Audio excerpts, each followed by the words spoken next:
Hey, alright, so the last time we looked at Princess Pulverizer, she was trying to pick up all the worms that she had accidentally dropped. So let's see if she gets any further with the Wizard of Worst and see if things get better for her. Here we go. By the time Princess Pulverizer had captured the very last worm, she was very tired and hungry and cranky. "I've gotten them all," Princess Pulverizer told the Wizard of Worst as she entered his study after hours of worm gathering. "Took you long enough," he replied gruffly. "There were a lot of worms," Princess Pulverizer explained, "and they kept slipping out of my hands." "No excuses," the wizard huffed. He pointed to an extra magic wand on his desk. "Grab that. Let's go do some magic." "Now?" the princess asked. "Can't I eat something first?" "I've made you a liverwurst sandwich," the wizard said. "You can eat it later." Princess Pulverizer glanced at the tiny sandwich on the wizard's desk. It was 2 pieces of white bread with a single slice of pale pink lunch meat slapped in between. Some dinner that was. What the princess wouldn't give for one of Dribble's grilled cheese sandwiches right around now. Still, since the small black cat perched on the windowsill was also eyeing the sandwich, Princess Pulverizer figured she better get busy learning her magic spells if she was ever going to get to eat. "I'm ready," she told the wizard. "Let's start with something easy," the wizard said. "A growing spell." "A what?" Princess Pulverizer asked. "A growing spell." The wizard sounded annoyed to have to repeat himself. "Point the wand at something and come up with a rhyme to make it bigger." Princess Pulverizer nodded. That didn't sound too tough. She just had to find something small that should be big. Rumble, grumble. Just then, the princess's empty stomach began to churn, which gave her an idea. Princess Pulverizer pointed her wand toward the liverwurst sandwich and said, "I like things big, and I'm in charge. This object once small, I will enlarge." Poof! There was a flash of orange smoke.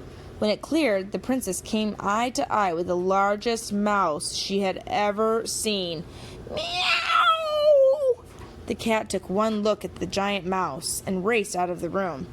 "I'm sorry," Princess Pulverizer apologized. "I was aiming for the sandwich." "You have lousy aim," the Wizard of Worst scolded her. Princess Pulverizer didn't argue. How could she? There was a giant mouse standing right in front of her. The wizard pointed his wand at the mouse and rhymed, "You're too tall, and that's not right. Now be small and out of sight." Poof!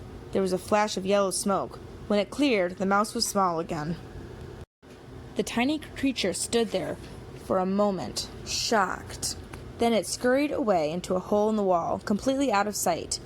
"You're good," Princess Pulverizer complimented the wizard. "I'm great," the wizard countered. He plopped down on his couch and rested his feet on a nearby coffee table. The table shifted under the weight of his legs. "I hate the way this wobbles," the wizard groaned. "That's your next task. Fix the broken feet under this table." Princess Pulverizer had watched her father's knights fix the scrounged table many times. A few taps with a hammer and the wizard's table should be good as new. "Where do you keep the toolbox?"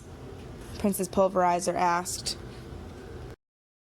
Okay, so in our reading, I think she, Princess Pulverizer, is trying to do magic. She is trying. That's what I think.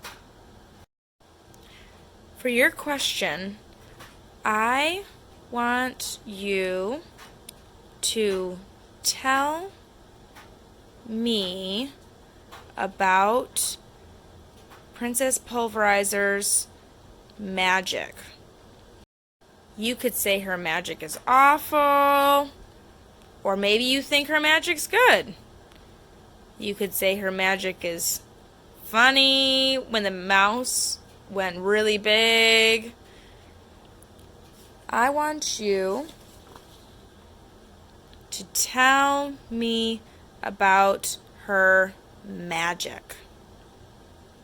Wow, Princess Pulverizer is getting really interesting with all this magic coming up. Things are getting too big. mouse is being blown up. My goodness, what's going to happen next?